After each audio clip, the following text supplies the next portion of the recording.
ila yaumiddin. Subhanaka la ilma lana illa ma 'allamtana innaka antal alimul hakim. Rabbi shrah li sadri wa yassir li amri wahlul 'uqdatam min lisani yafqahu qawli, amma ba'd.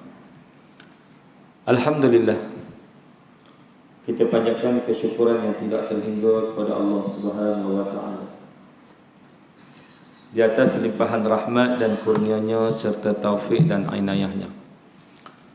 Pada malam yang mulia ini kita dapat juga bersua, dapat juga bertemu dalam satu amal ketaatan, amal soleh, ya, yang sangat utama nilainya di sisi Allah Subhanahu wa taala, ya, itulah hadir ke majlis ilmu. Dan mungkin tuan-tuan pemaklum, sepatutnya ya pertemuan kita pada hari Selasa yang lepas, ya. Tapi oleh kerana pada hari itu adalah hari, ya, sambutan Maulid Rasul sallallahu alaihi wasallam, ya, yang saya difahamkan, ya, ramai orang ambil cuti. Ya. Maksudnya apa? Bukannya saya nak cuti tak. Bila ramai orang cuti, maknanya kenderaan dekat jalan raya ni memang sesaklah. Ya. Maka saya pun terbagi ke tarikh hari ni. Dan sebenarnya hari ni pun sesak juga, lupa. Hari Ahad ni orang duk balik apa? Balik KL, balik belah apa? Selatan. Tak teringat, tuan-tuan. Ya, sebab tadi saya pun memang setiap minggu keempat saya ada program, ya, di Ipoh. Ya, hari Sabtu malam dengan kuliah subuh. Kan, jadi bayangkanlah, ya, bergegas sampai rumah patah balik ke sini. Itu yang tak apa nama tertinggal, ya. Apa nama laptop dan sebagainya. Tapi insya-Allah lah. Jadi bulan depan maknanya kita akan balik kepada apa jadual asal.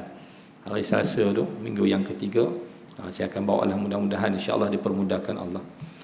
Jadi pada malam yang mulia ini saya akan sambung, ya, pembacaan kitab yang berkaitan dengan masalah, ya, imam dan makmum. Ya, yang mana kita dah masuk masalah ke 147. Ya.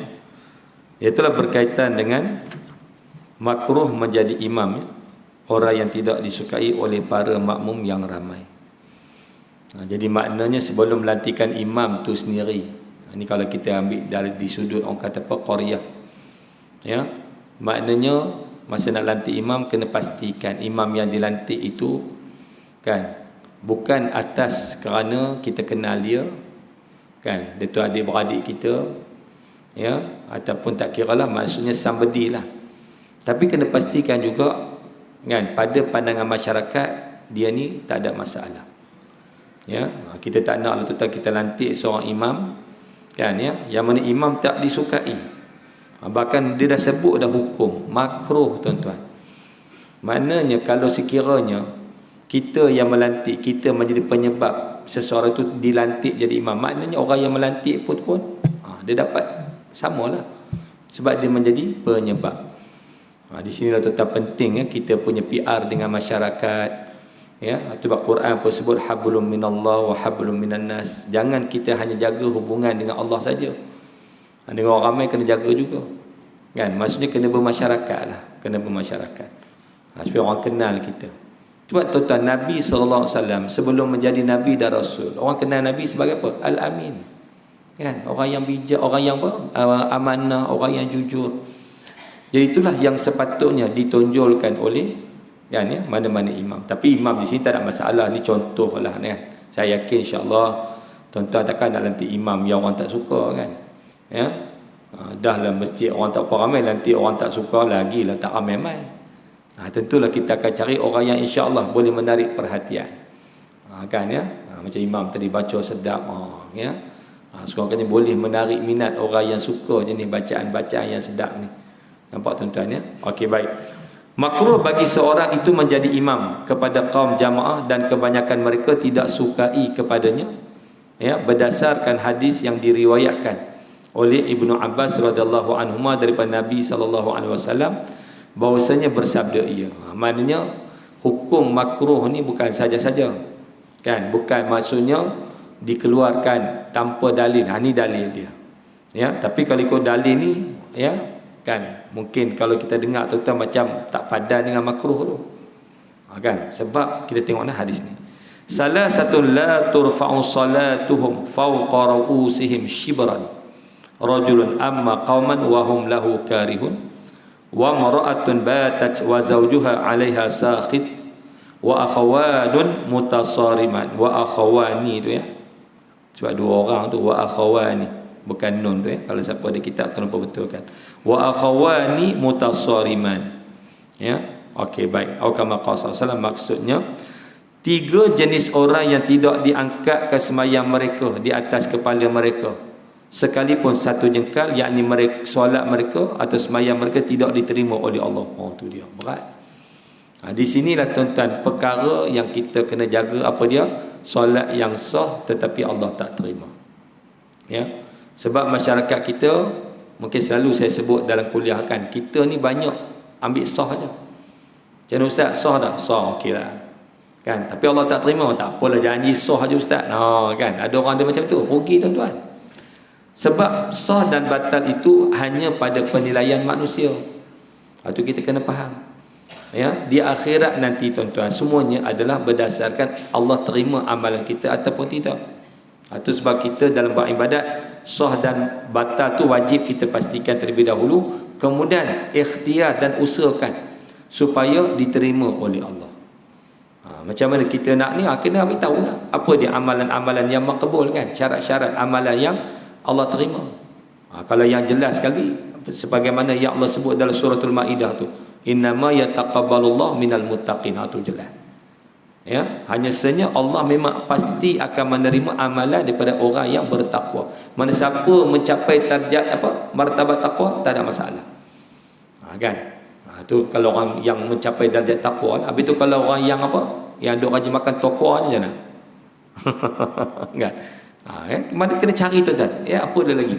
Kan, perkara ataupun ya keadaan-keadaan yang melayakkan amalan Allah. Sebab nanti kita berdiri di hadapan Allah tuan-tuan. Mungkin kita ialah dekat dunia kita memang kita jaga di sudut syarat sah kan.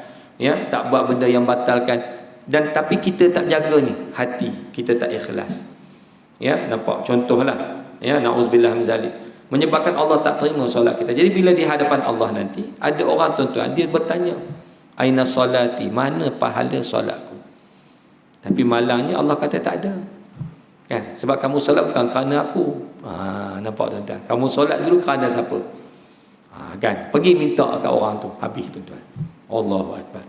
Itu sebab tuan-tuan ya, kalau kita ambil fiqah, memang fiqah ni bab sah dan batal saja. Fokus dia.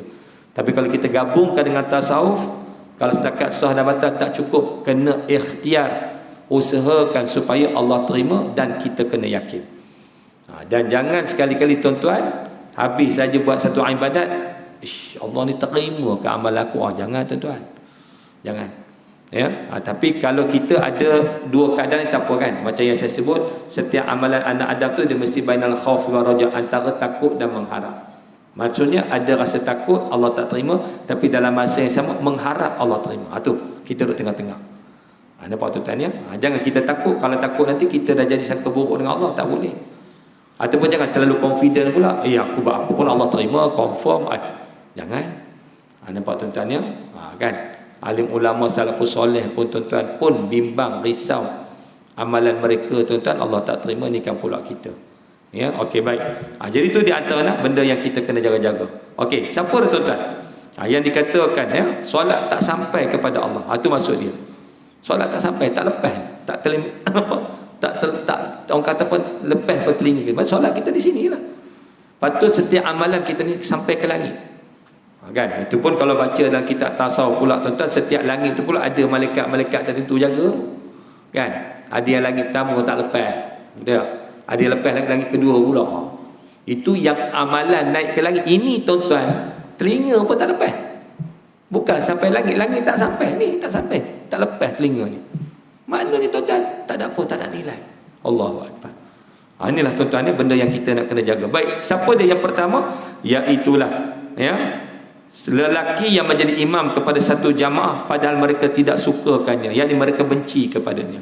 Allahu Akbar. Tapi saya yakin ini bukan termasuk dalam imam yang dilantik lah. Sebab kalau imam dilantik, dia tak perlu untuknya sebab dia dah dilantik. Ini mungkin contohlah, kita pergi musafir mana-mana kan, nampak tuan-tuan ya, kan, pergi singgah surah RNR ke apa ke, elok seorang qamat, tiba-tiba siapa tercelapak ke depan. Dengan pakaian katalah kan ya, dengan seluar jin dia kan. Maknanya pada pandangan kita yang ramai tak apa nak senang. Kita kalau boleh biarlah imam tu kan, sebab Nabi berkata ij'alu a'immatakum khiyarakum, lantiklah imam di kalangan kamu orang yang baik. Walaupun kita tak nafi mungkin, walaupun keadaan macam tu mungkin dia hafal Quran, tapi kadang-kadang zahir tu tak menyenangkan kita. Nampak tuan-tuan? Kena pula ada bertindik hidung pula contohlah kan, bersubang telinga tapi hafal Quran, jangan main.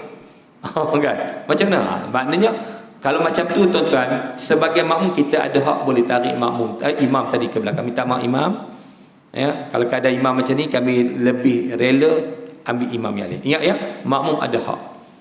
Nampak tuan-tuan ya, selagi dia belum bertakbiratul ihram ya, kita boleh buat pilihan. Ya, nampak tuan-tuan ya. Kalau macam imam rotib ni memang tak ada masalah, sebab memang tuan-tuan lantik. Peliklah tuan-tuan lantik, tuan-tuan tak mengikut. Tapi tu lantik apa? Kan? Takkanlah tuan-tuan nak lantik orang yang tuan-tuan tak ikut. Aku saja tengok orang pakai angkat tangan, aku pakai angkat bagi aku tak suka. Tak boleh macam tu. Nampak tuan-tuan ya? Maknanya kita akan tanggunglah benda tu, sebab kita dah lantik dia. Ini cerita macam tadilah contoh. Seorang yang naik tanpa okey. Sebab selalu saya sebut kan ya, setengah orang kadang-kadang ada pengurusi kan masjid ya, ataupun orang yang panggil saya mengajar ke ceramah ke, ustaz tolong jadi imam. Saya tak boleh ke depan kecuali imam yang dilantik oleh tuan-tuan yang bertugas pada malam itu, yang persilakan saya jadi imam, baru saya boleh jadi imam. Nampak? Ya. Kalau pengurusi suruh pun, kalau imam tengok kan. Ya. Nampak? Tak boleh tuan. Kecuali kalau imam tu sila ustaz, kan. Nampak? Tapi biasanya kita adalah dipanggil apa? Kalau Arab dipanggil mujamalah. Seberang tahu kan? Tak apa sila. Kan? Nampak tuan-tuan ya? Itu contoh. Sebab apa? Sebab hak imam pun dah baik dah. Ya, sebab saya sebut tuan-tuan, imam yang paling afdal bukan orang luar, orang tempatan. Yang cukup syarat dia tuan-tuan. Jadi apa kita nak imam yang lain? Cukup dah. Kan? Kadang mungkin kita terpesona dengan jubah, dengan serban, jangan. Cukup dah tuan-tuan dah lantik imam terbaik, itulah tuan-tuan teruskan.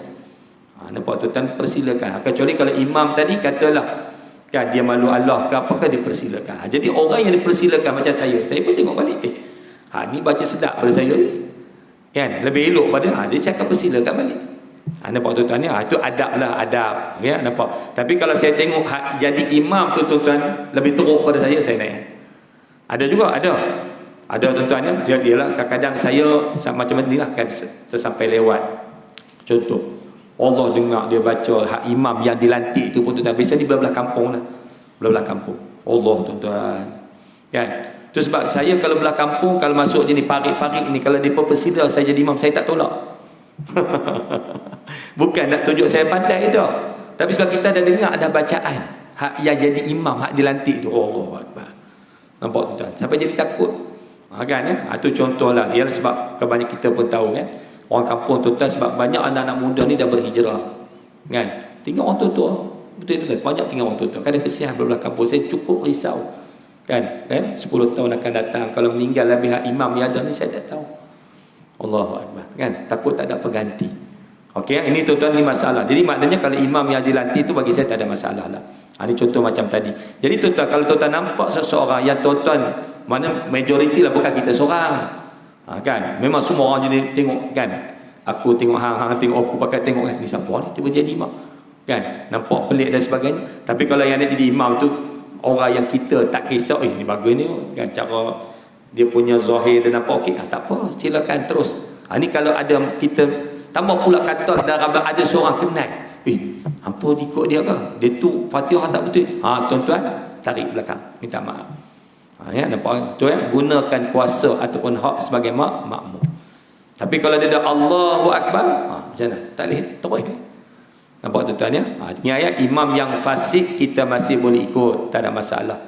Ya, kalau dia seorang fasik cuma pahala jemaah tak ada. Nak pahala jemaah apa? Dia pun tak ada pahala, dia fasik, faham kan? Ya, nampak tuan-tuan ya? Kalau imam tu fasik, maknanya apa dia fasik? Orang yang buat dosa besar dan mengekalkan dosa-dosa kecil. Itu kan takrif fasik. Nampak tu contoh. Tiba-tiba hak tu tuan-tuan nanti tak ada apa. Nampak tuan-tuan?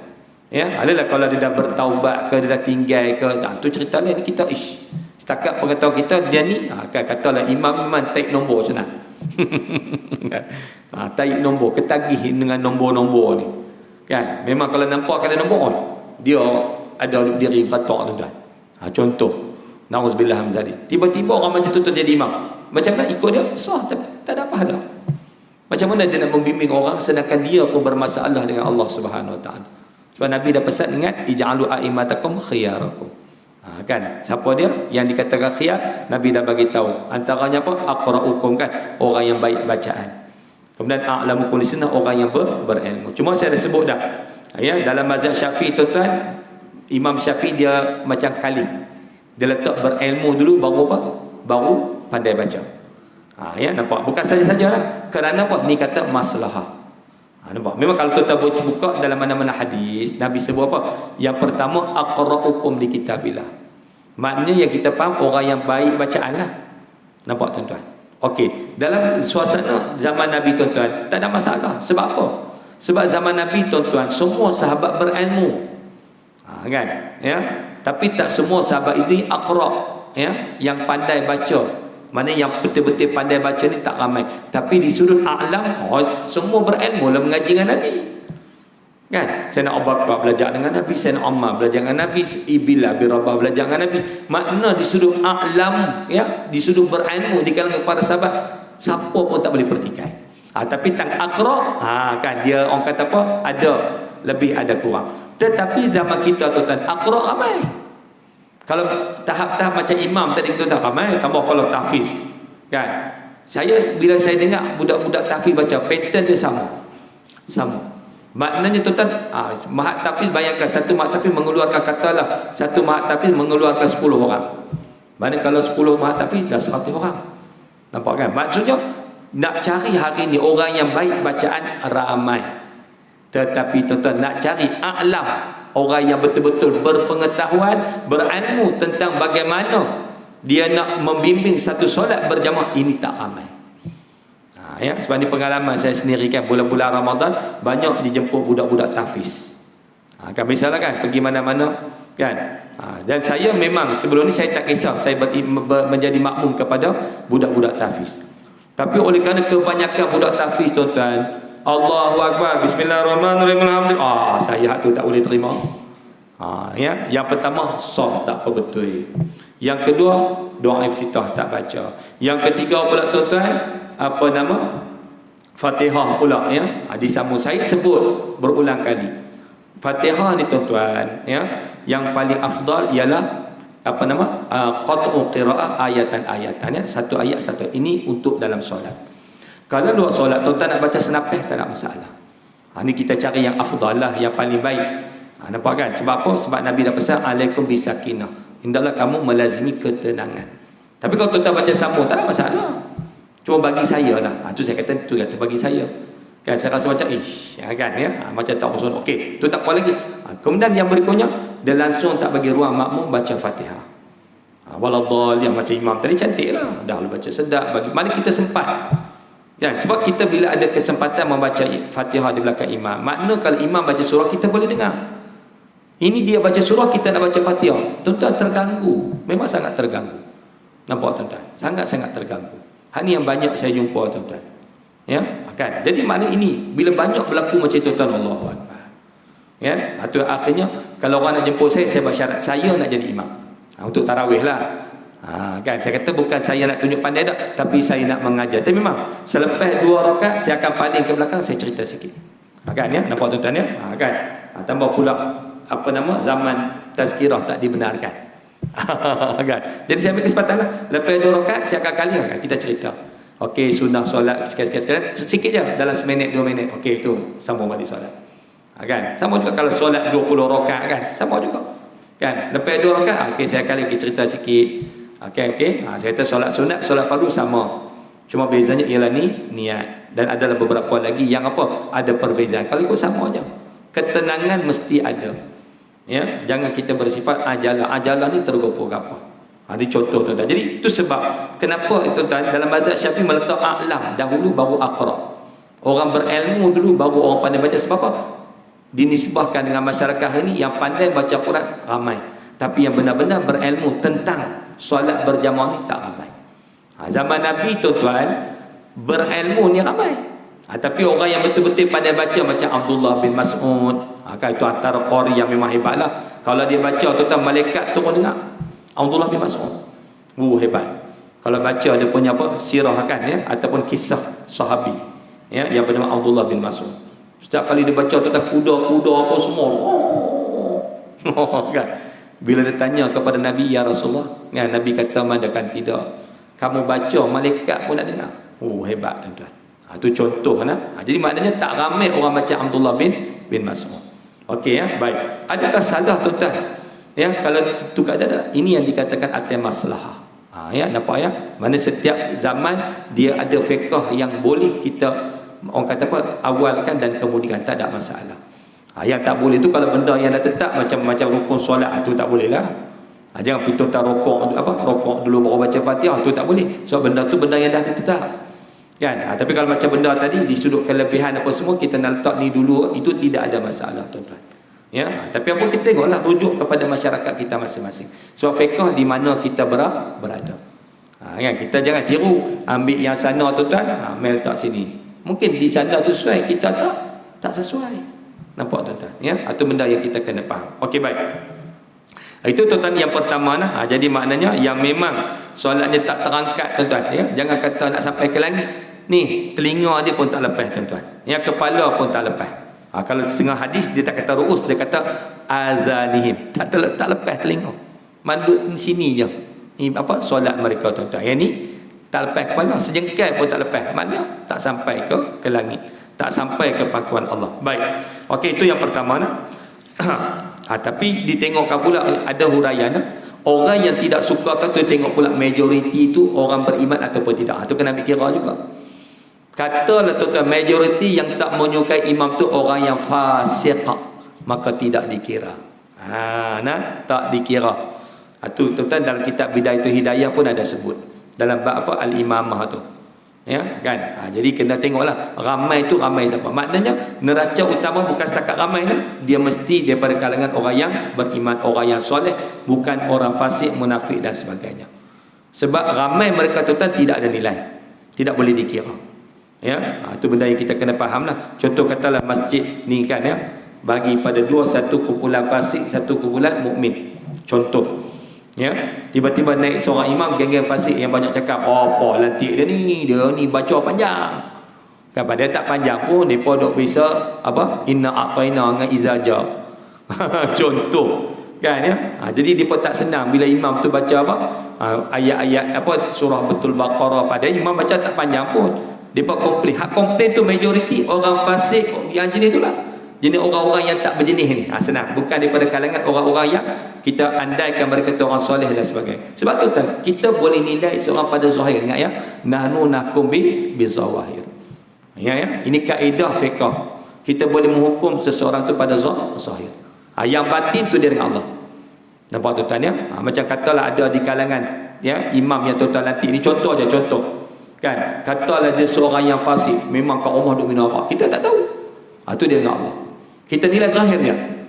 Itu benda yang kita kena faham lah. Jadi zahir lah. Sebab zahir ni nak kena jaga. Nampak tuan-tuan? Tapi kena hati-hati. Sebab selalunya apa yang saya perhatikan, kalau seseorang itu tuan-tuan, katalah dia buat maksiat secara sembunyi, sedangkan dia seorang imam, seorang pemimpin, lambat laun Allah akan tunjukkan diri dia satu hari nanti. Na'udzubillah. Jadi sebelum Allah tunjukkan dia, lebih baik dia berubah. Lebih baik dia bertaubat. Tinggalkan segera maksiat tu. Nampak? Jangan pula setakat ni aku buat maksiat orang tak tahu, orang kenal aku sebagai orang yang baik kan, aku ni imam. Tuan-tuan jaga baik. Tambah kalau yang jenis cakap besar macam tu, lagi tuan-tuan Allah nak tunjukkan orang macam tu. Maknanya orang macam tu dia munafik lah kan, dia berpura-pura kan. Dia pergi kepada kawan ni dengan satu rupa, satu wajah, bila dia berhadapan dengan satu kumpulan ni lain pula rupa dia. Tak boleh. Kita orang beriman, orang Islam ni tuan-tuan ya, ke mana kita pergi itulah bentuk kita, itulah wajah kita. Kekalkan ya, nampak ya. Jangan jadi orang kata sesumpah yang tukar color ni. Jangan. Pergi mana tuan-tuan, kita sebagai muslim mukmin. Pergi sini pun muslim mukmin. Pergi sini muslim mukmin. Jangan jadi macam ada setengah orang bila pergi kat pantai pantai Bali telanjang bulat. Pasal apa? Ini bukan Malaysia. Kan? Allah, ingat tu Allah ni ada kat Malaysia je pun. Ya, tu pun ada tuan-tuan statement macam tu yang saya pernah kongsikan dulu kan. Tapi banyak geng-geng artis lah yang banyaknya buat kerja macam ni. Nauzubillah misalnya. Okey, baik. Jadi tuan-tuan, itu kena hati-hatilah. Jadi maknanya banyak ataupun sikit tengok, kalau mereka tu banyaknya daripada orang soleh, dia ambil kira. Tapi kalau yang banyak majoriti bukan daripada kalangan orang soleh, maksudnya orang fasik ataupun sebagainya, itu tidak dikira. Ya, ke mana pun kira orang yang soleh walaupun sedikit. Baik, yang kedua tuan-tuan, siapa dia solat yang tidak terangkat, ya, melebihi kepala mereka walaupun senyengkal, iaitulah seorang perempuan, ya, yang tidur padahal suaminya marah kepadanya. Ini orang perempuan, para isteri. Jadi tuan-tuan, kita sebagai suami ni kan, ya, kenangkanlah kebaikan para isteri. Macam cara maafkan. Walaupun katalah isteri kita bukan jenis minta maaf, ada kan, tapi tak apa, sebelum tidur kan kita cakap ni apa nama yang kan, abang maafkan dah kan. Isteri pun kan katalah kan, apa hal ni, angin tak ada ribut, tiba-tiba kita maafkan, tak apa tuan-tuan kan, ya, tak ada masalah kan. Ada orang selagi dia tak minta maaf, aku mampu tak maafkan, jangan tuan-tuan. Kalau dia meninggal masa tidur tuan-tuan, kesian. Allahu Akbar. Meninggal akan dilaknat oleh Allah. Tu saya nak pesan sangat pada para suami, kasihanilah pada isteri. Kadang mungkin mereka marah tu ada sebab letih, penat. Ya, jangan kerana tuan-tuan hanya satu benda yang tadi yang kita rasa tak elok, kita lupa segala kebaikan yang banyak. Jangan. Tambah pula apa, daripada beranak dah anak untuk kita kan. Ya, didik pula anak-anak pula pandai baca Quran dan sebagainya. Allahu Akbar. Kalau benda-benda kecil tu tuan-tuan, orang kata apa? Baca kita pejam mata sebelah lah. Maafkanlah. Kan, ya? Janganlah sampai nak terasa hati sangat. Tapi kalau dia melibatkan benda-benda, contoh dia pergi berzina dengan tu cerita lain. Kan? Nampak tuan-tuan, itu dah lain lah. Atau dia cuba sihirkan kita, nak jadi kita bodoh. Malulah kita ni duit banyak. Macam mana kan? Bini kita duk cakap macam mana aku nak perhabis harta suami aku ni. Dia pergi cari bomo, itu lain. Bila dia melibatkan satu benda dosa yang besar ni tuan-tuan, kan, ini terpulang pada masing-masing lah. Ya, kalau tuan-tuan rasa boleh nasihat, boleh bimbing. Tapi kalau tuan-tuan rasa tak mampu, bahkan kalau makin kekal makin berdosa kita, lepaskanlah dengan cara baik. Tapi kalau setakat benda sikit, setakat orang kata duk boleh tiap sabar je lah. Ya, dan semua tu tiap kesian. Allahu Akbar. Bayangkan, ya, dia tidur tuan-tuan dalam keadaan apa? Suami dia marah, tak kira lah benda apa pun. Tapi ingatlah, bila kata marah pun kena faham lah, marah berkaitan dengan apa. Kena tahu juga. Nampak tuan-tuan? Ya, maksud kita marah benda-benda yang bercanggah dengan agama. Ya, itu benda kena faham lah. Kan, ya? Kalau setakat marah pasal apa? Kan, benda-benda yang remeh, benda-benda yang kata apa, yang kita tak sepatut marah. Kan? Patut kicap beli jenama Faizah, terbeli jenama apa? Contohlah. Hatu je, bukan benda besar pun. Nampak tuan-tuan? Ya, kan, bukan benda besar pun. Ada yang dikatakan maknanya, kan, maknanya benda tu tak dikira lah. Ini maksudnya hak marah tuan-tuan yang melibatkan contoh akhlak, tingkah laku, kan, ya, mungkin isteri tak hormat suami. Itu benda-benda tuan-tuan, kita kena ni lah, kena tegur. Ya, tapi ingat Nabi pun pesan, ya, apa nama, perempuan ni ibarat apa, macam apa, Allah SWT Muhammad, ibarat apa, yang kalau dilenturkan, kalau terlebih patah, kalau biar dia terus bengkok. Tulang yang bengkok lah, tulang rusuk kan, tulang yang bengkok. Kan, ya, nampak. Jadi tulang ni tuan-tuan kena lembut kan. Kan. Kalau perlu berminyak kan, ya, nak bagi dia lurus. Kalau tuan-tuan terlebih jadi patah. Jadi patah tu habis tak boleh berhenti lah. Ya, kalau biar dia terus bengkok. Kan, dia terus melakukan kesalahan, jangan. Jadi kita tegur dengan cara yang baik. Ya, nampak, ya, sampailah ke satu tahap saya sebut tadi, kalau apabila seorang isteri dah tak boleh hormat kepada seorang suami, maka pada masa tuan-tuan yang paling baik suami lepaskan.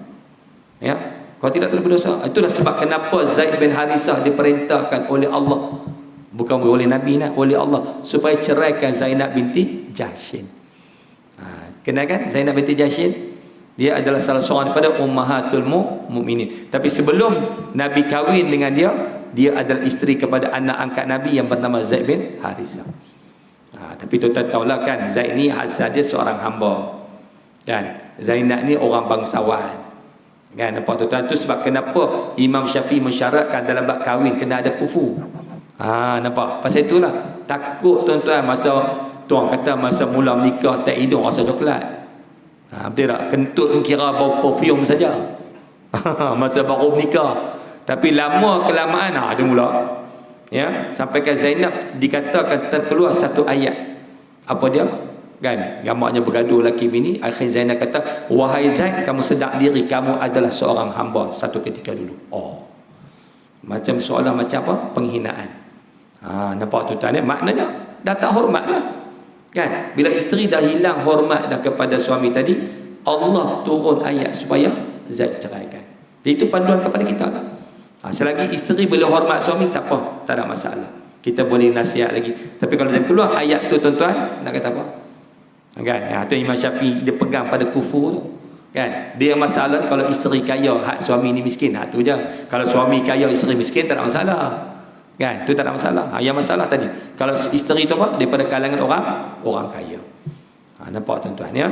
Berapa takut dia mengungkit dan sebagainya. Allahu Akbar. Inilah tuan-tuan perkara yang kita pun kena perhatian lah. Kalau macam anak-anak kita kan, temu jodoh kan, ni bawa balik kawan, ni anak siapa ni? Oh, tak ada siapa lah, ni anak datuk. Datuk mana ni?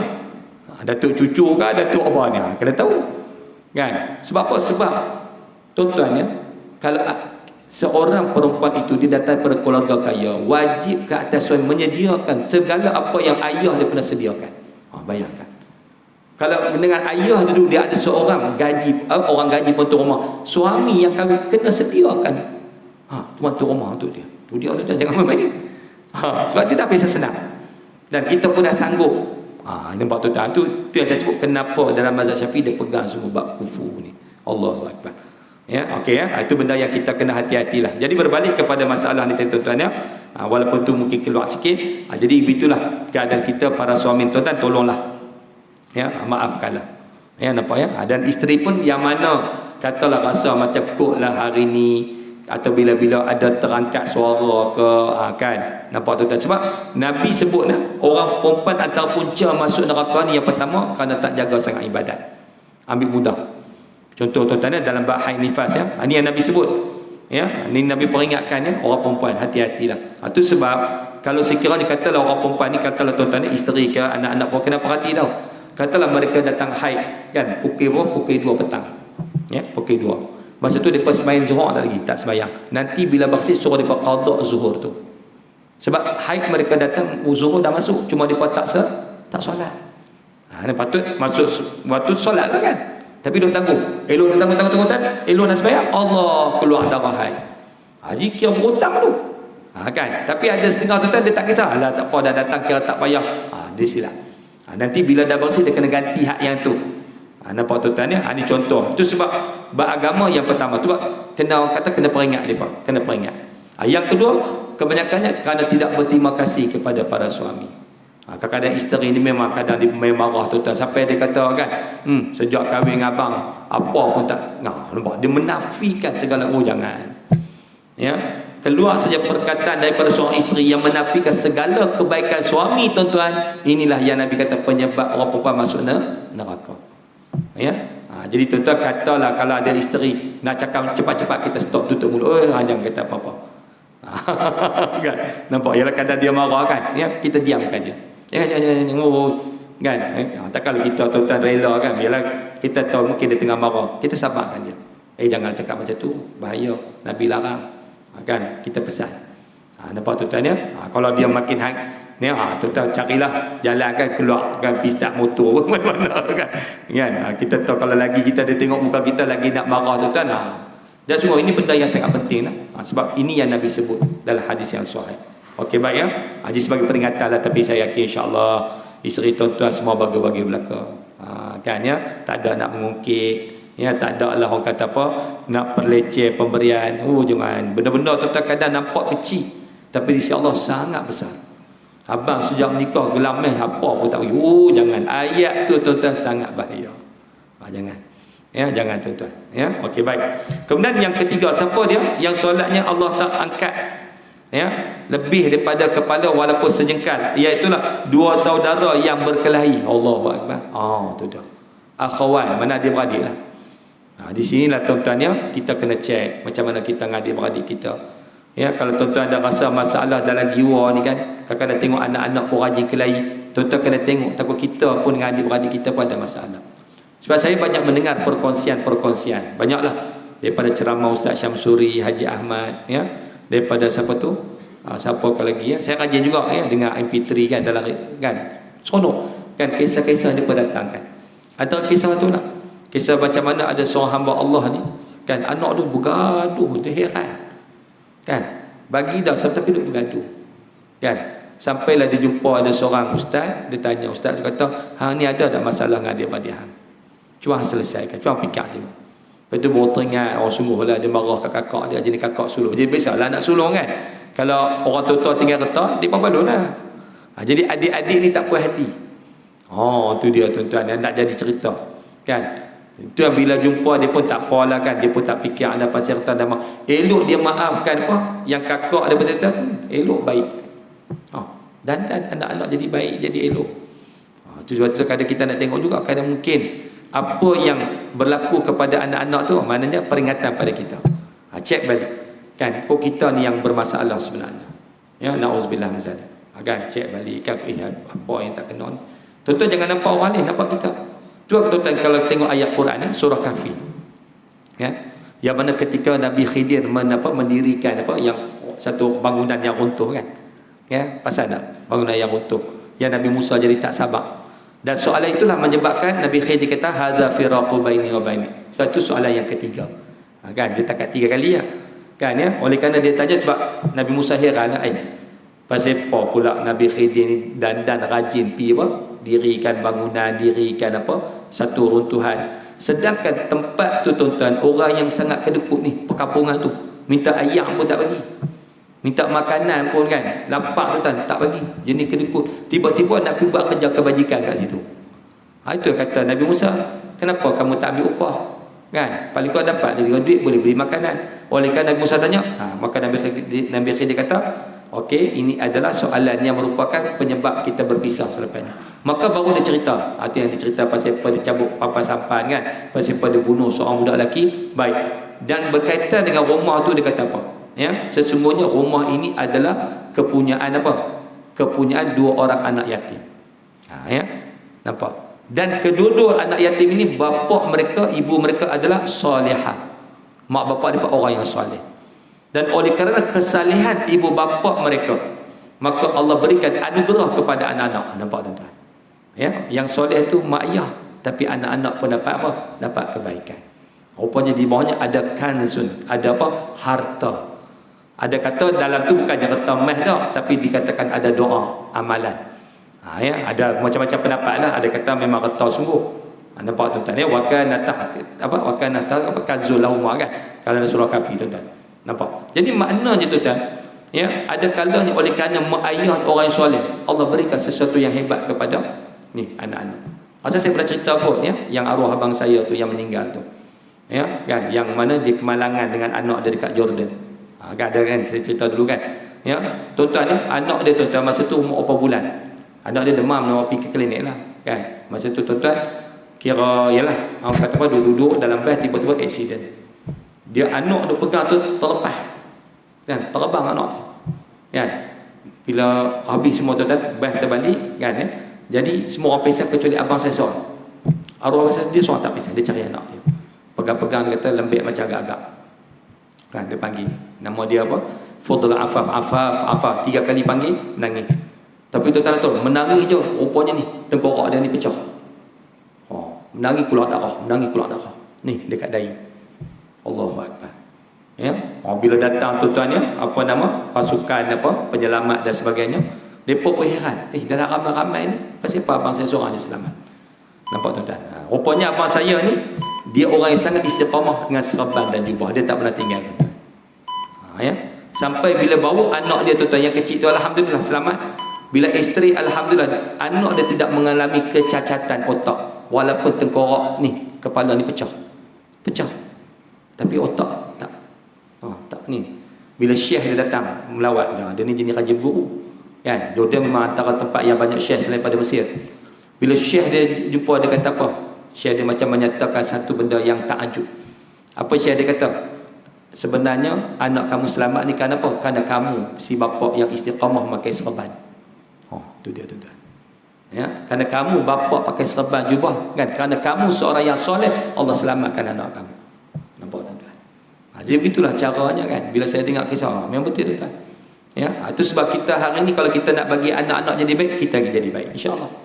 Kan bila kita cakap apa dia pun mudah terima. Ni kita nak nasihat apa, anak pun kata pak pun tak nak sembahyang. Kan betul tak?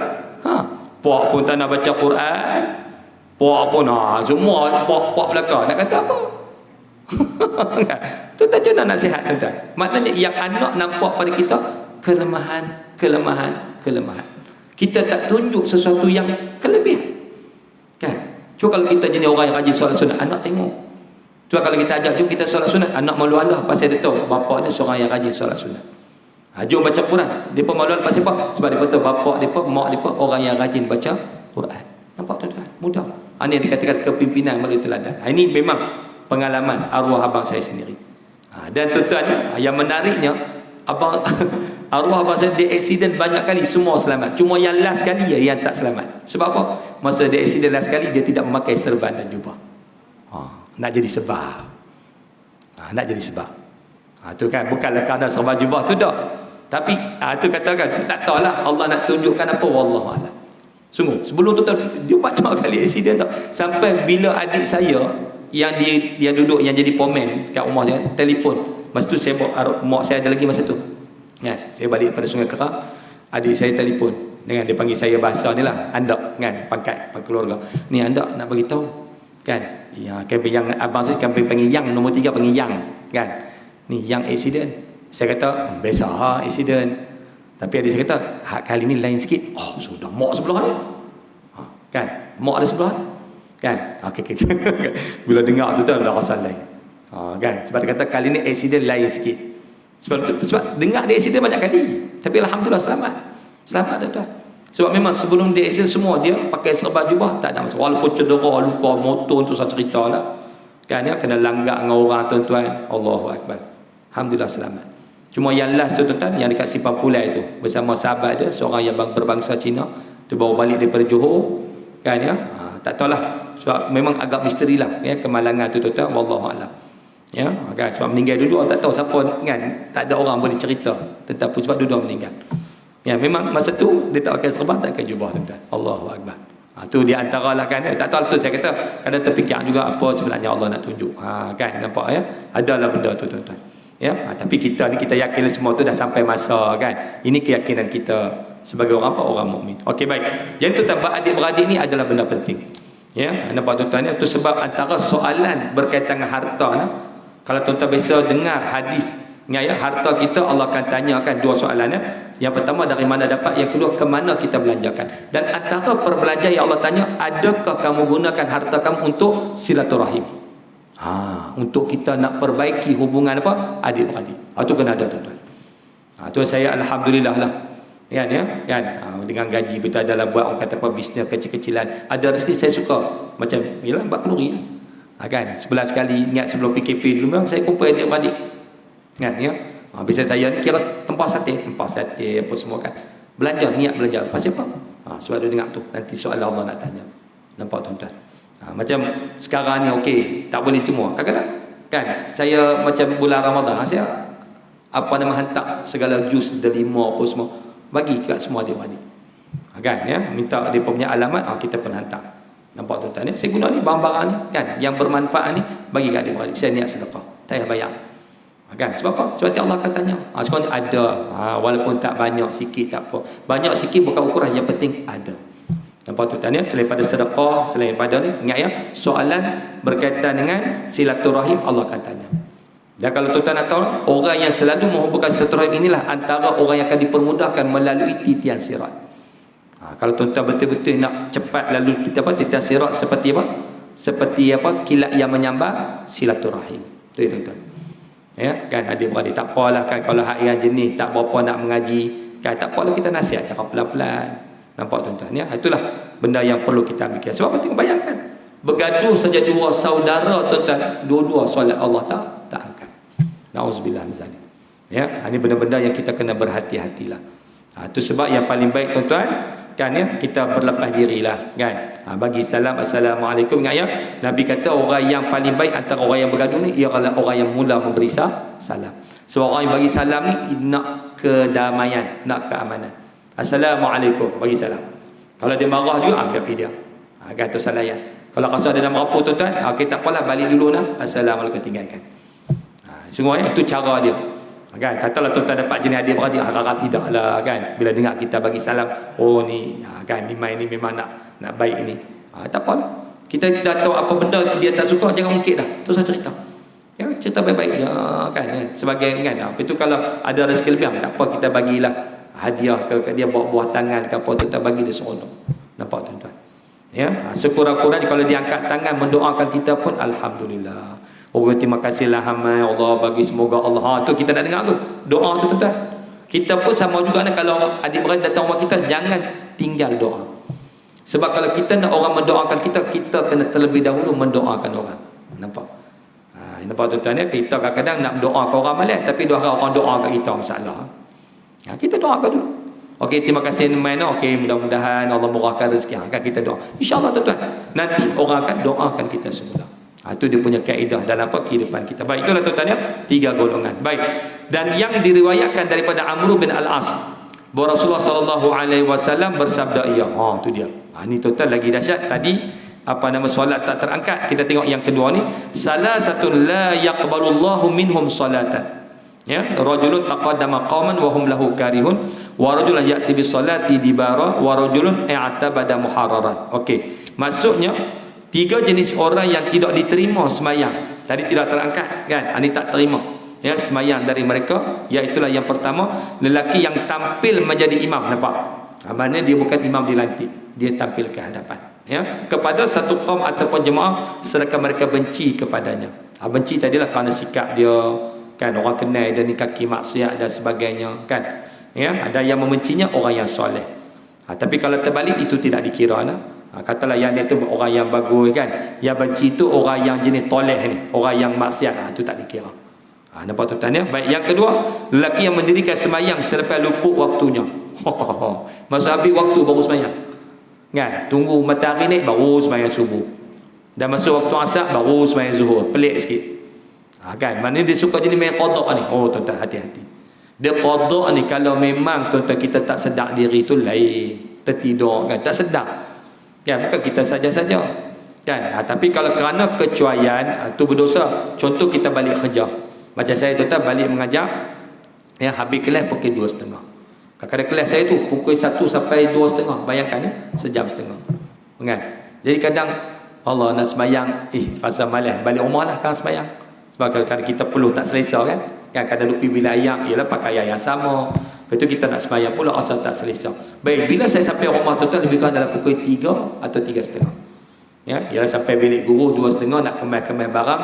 Katalah saya keluar daripada bilik guru pukul 3, sampai rumah pukul 3.30, setengah jam. Okey, lah ni asal awal. Jadi pada masa tu tuan-tuan, kan, badan letih, mengantuk. Okey, saya kena buat satu keputusan. Agak-agak kalau saya tertidur kejap, kan, ada tak, boleh tak saya bangkit sebelum masuk waktu asar? Maksudnya saya sempat dapat apa? Dapat tunai. Kalau saya yakin saya tak boleh, saya wajib sembahyang dulu walaupun mengantuk. Kan? Nampak, walaupun mengantuk. Memanglah Nabi katakan kalau sembahyang kadang mengantuk ni makruh, habis tu daripada tak sembahyang langsung. Kan? So waktu dah masuk dah. Nampak tuan-tuan?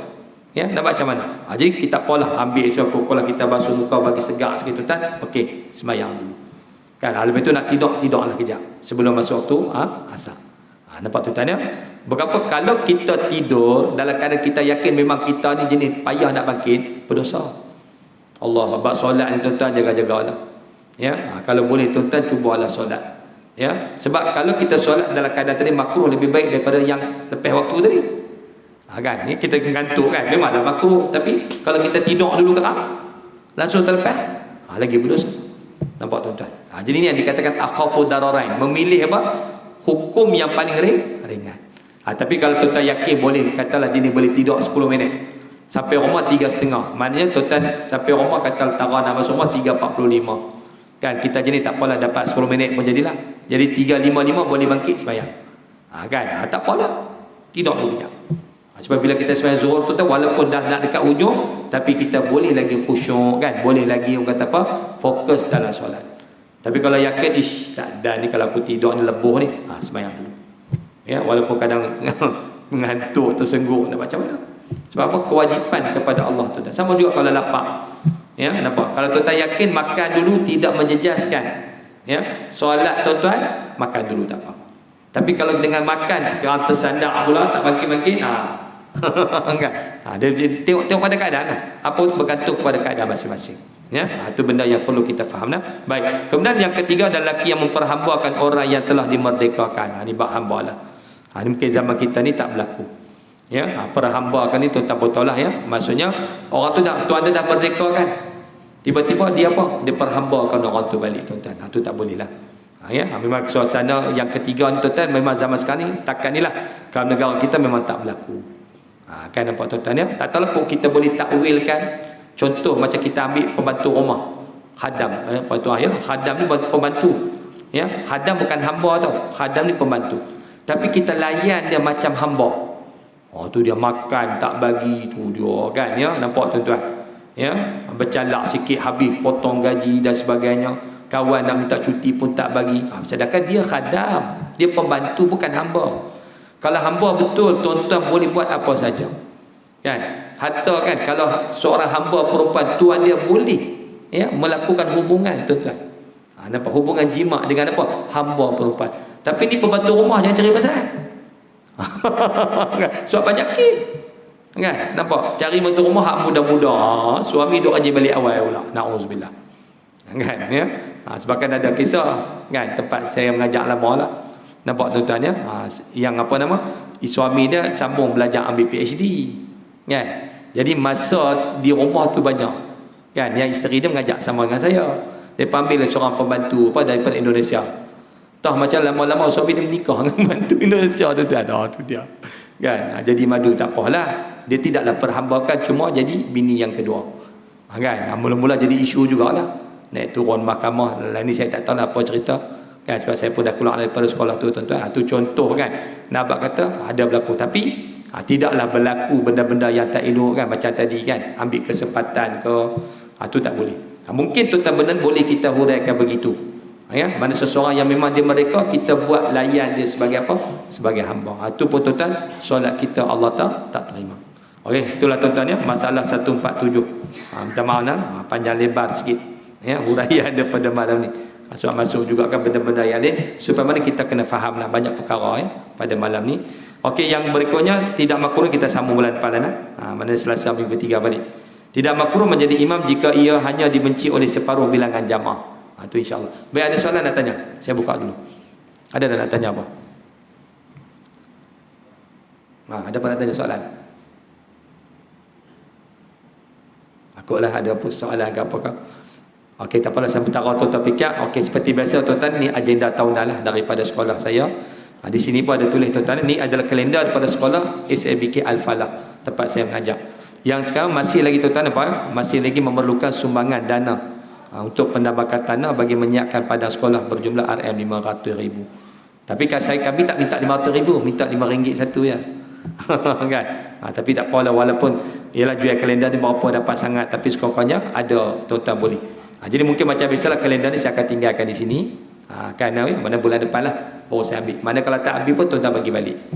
InsyaAllah kan. Tapi setakat ni habis lah kan. InsyaAllah lah. Bukan banyak pun saya akan tinggal dalam 50 kalender. Bolehlah war-warkan hari Jumaat ke apa kan, kepada siapa yang nak. Boleh niat tuan-tuan untuk wakaf, untuk infak atau apa saja boleh, tak ada masalah. Ya, sebab ini memang kegunaan untuk sekolah agama insya-Allah lah. Ya, bila sekolah agama tuan-tuan manfaatnya sangat besar.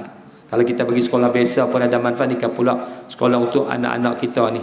Kan yang semuanya 100% agama Islam. Nampak tuan-tuan ya, mohon sumbanganlah.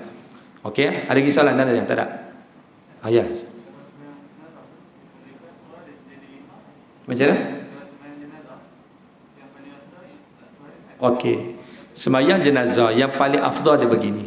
Memang kalau ikut apa nama anak lelaki yang paling afdal.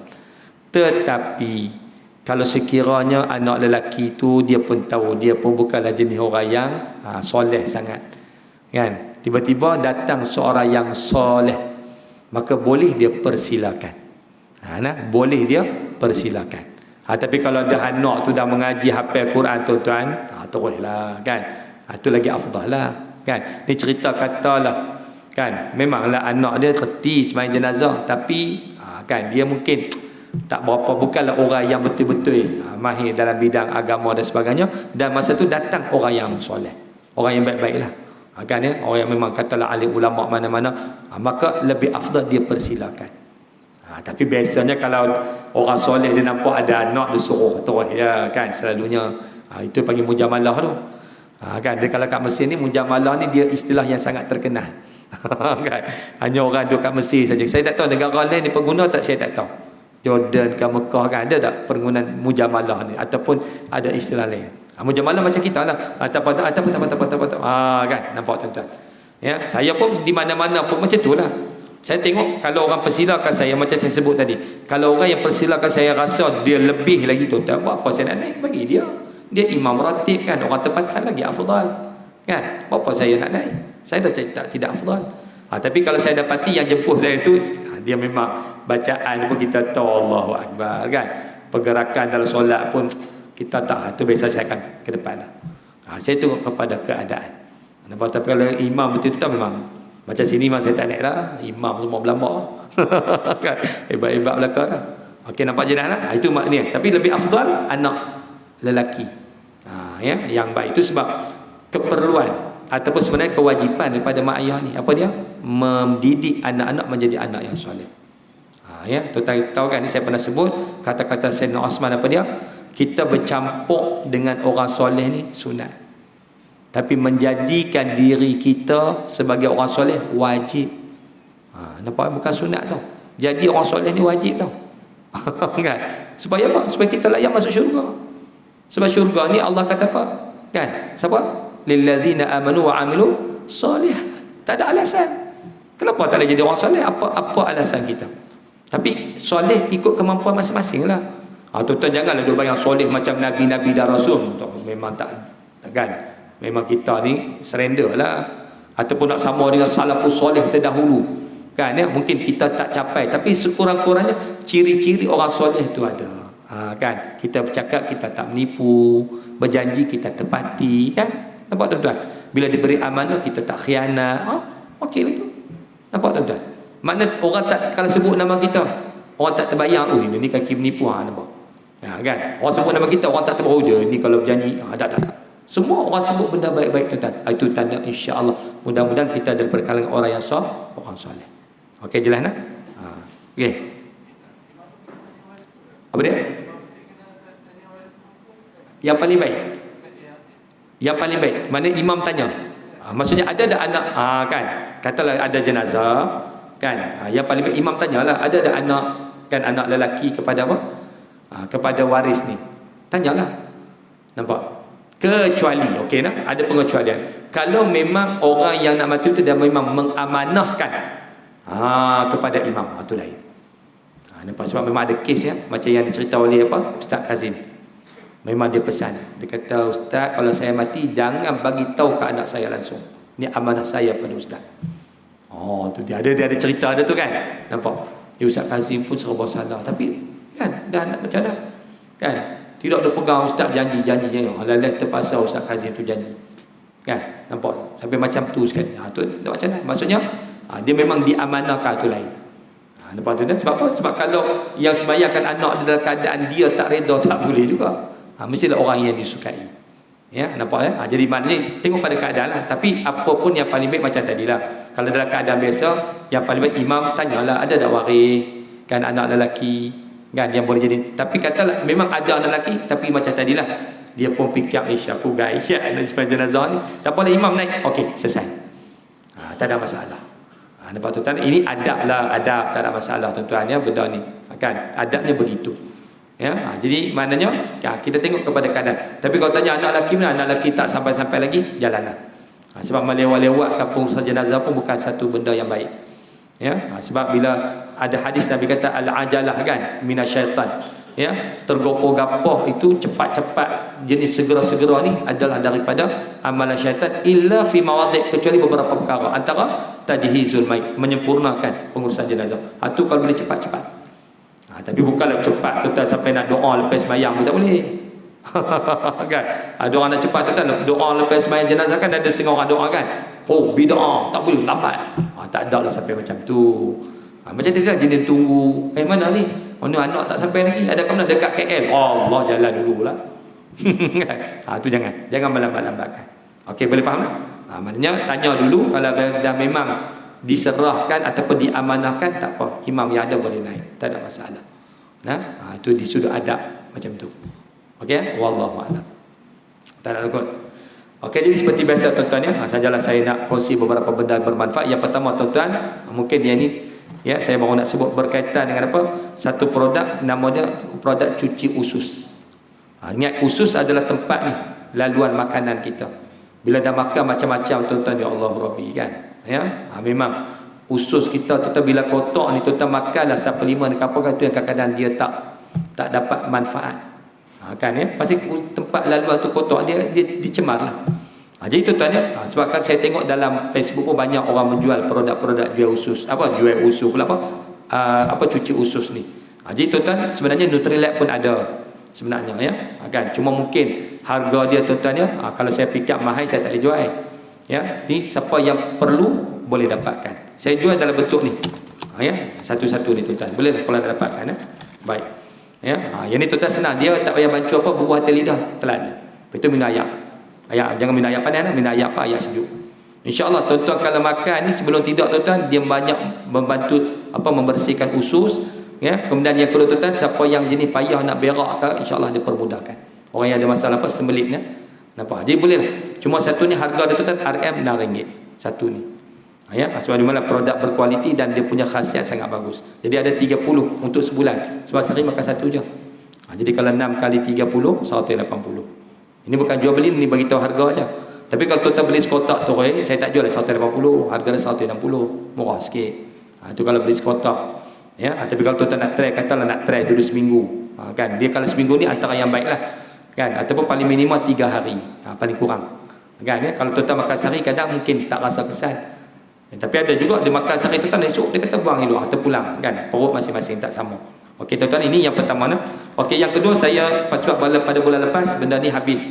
Jadi bulan lepas saya dah kongsikan tentang apa yang semburan kan, yang boleh merawat ulcer ya, yang boleh dijadikan senjata kan. Kalau kita sembuk, katalah ada orang nak buat jahat kat kita sembuk aja kat mata orang nak buat jahat tu. Ya, dan dia juga orang kata boleh menjadi protection daripada penyakit berjangkit melalui mulut ni. Sebab bila tuan-tuan sembuk dia ada cengkih. Cengkih itulah yang menghalang. Dan kalau siapa ada masalah pernafasan ya, penat ke apa kata, tak apa, dia boleh jadikan sebagai kalau sesak kan, inhaler dia habis kan. Boleh tuan-tuan. Sebab dia melancarkan pernafasan. Baik. Cuma saya nak bagi tahu dia datangkan dalam dalam bentuk dua ni gabungan dengan ubat gigi. Dan ubat gigi tuan-tuan sangat organik, tak ada langsung lemak haiwan, tak ada langsung bahan-bahan kimia. Itu yang menarik dan sangat jimat, tahan sampai 5-6 bulan. Ya, kan? Dah ada jimat, khasiat dia pula kemudian dia tidak menghakis. Jadi itu tadi datangkan dua-dua ni. Kan? Dalam satu paket dengan harga yang yang sangat berpatutan. Sebab semburan ni saja harga dia RM20. Ubat gigi itu kalau saja 25, kalau campur dua jadi 45. Tapi kalau tuan beli macam ni RM40 sahaja. Kan? Ada diskaun lagi RM5. Ya, ini di antaralah orang kata offer yang dibuat. Tapi dalam bentuk macam inilah kalau habis, kalau nak beli satu-satu 45, ada macam tu. Nampak tu okey, ini IWMI siapa yang masih berhajat, yang ada masalah restoran dan sebagainya yang kan apa takut. Mungkin tuan-tuan ingat kan saya dah tak jual benda ni, saya masih jual tapi di luar lah. Ini semua nak bagi tahu saja. Okey. Dan itu juga ini tuan-tuan saya dah promote dah dulu sebagai pengulangan lah. Ini adalah ganti kepada first aid. Ya, untuk luka, bengkak, hatta kalau demam pun boleh guna tu sebab dia adalah form aloe vera. Dan dia tuan-tuan boleh bawa sembahyang dan tidak melekit. Sangat bagus kalau siapa luka-luka bengkak tuan-tuan elok sangat ya digunakan ya, kaki cekam, eczema, banyak kegunaan dia. Okey, yang ni macam tuan-tuan tahu lah ya kegunaannya untuk apa, kita nak bagi ketiak kita tak, dan dia tahan lama daripada pagi sampai malam ya. Kalau tuan-tuan tak mandi langsung lah enggak, tuan-tuan mandi hilang lah tapi nak abad kata tuan-tuan lama dan paling kurang ya ketahanan tuan-tuan paling kurang minimum orang duk pakai 6 bulan, memang tahan lama dengan harga berpatutan, jimat dan sangat selamat. Itulah di antaranya produk-produk yang saya tuan dia jimat selamat. Ya, kan? Jimat tu maksudnya kita boleh guna dengan jangka masa yang panjang, kemudian sangat-sangat selamat, safety. Maksudnya dia tidak menyebabkan berlakunya ya sebarang kanser ke apa tak, insya-Allah. Itulah tuan-tuan ya, sedikit yang itu macam biasalah. Tuan-tuan nak suplemen kolesterol ke, buang lemak daripada hati ke, biopsi untuk lutut semua ada belakang lah. Cuma saya tak kongsikan. Ya kan, takut panjang pula. Itulah tuan-tuan ya. Kalau tuan-tuan ada apa boleh tengok dekat kereta luar sana insya-Allah nak. Wallahu a'lam. A'udzubillahi minasyaitonir rajim. Bismillahirrahmanirrahim. Alhamdulillahirabbil alamin. Wassalatu wassalamu ala asyrafil anbiya'i wal mursalin wa ala alihi washabbihi ajmain. Allahumma ja'alna hadza jam'an marhuma wa tafarraqna min ba'd tafarruqan ma'suma wa la taj'al fina wa la ma ma'ana wa la ma yatba'una syaqqan turda wa la mahruma bi rahmatika ya arhamar rahimin. Allahumma faqihna fid din wa 'allimna ta'wila dina salatakal mustaqim. Rabbana atina fid dunya hasanah fil akhirati hasanah wa qina azabannar wa qina azaban wa sallallahu ala sayyidina Muhammad wa ala alihi washabbihi barak wa sallallahu alaihi. Okey, sebab saya terlupa nak kalender ni tuan-tuan ya. Dia ada satu